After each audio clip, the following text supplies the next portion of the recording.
即时新闻综合报道，明19日天气仍不稳定，各地午后皆有可能发生局部雷雨或阵雨，提醒民众出门应记得携带雨具。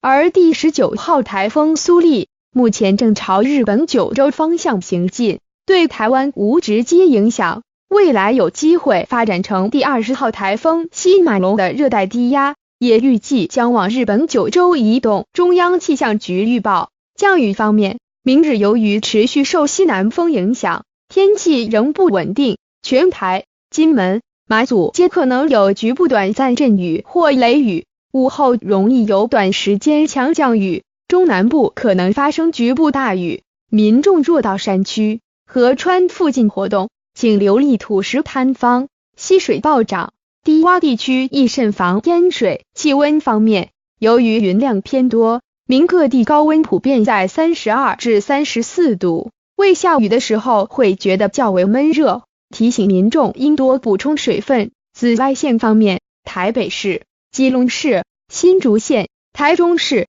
彰化县、台南市、高雄市及屏东县为高量级，其余地区为紫外线指数较高的过量级。空气品质方面，因风速较强及降雨洗出作用影响，明日空气品质普遍较佳，除了北部、竹苗及金门为普通等级，全台各地皆为良好等级。第19号中度台风苏力对台湾无直接影响，目前正朝向日本九州前进，不过从下周1、20日晚间起，可能会在台湾北部、东半部及恒春半岛沿海地区造成长浪，民众若要前往海边活动，记得注意自身安全。天气风险指出，目前这种闷热又有阵雨的天气应会再持续一段时间，到下周都尚未有明显转变。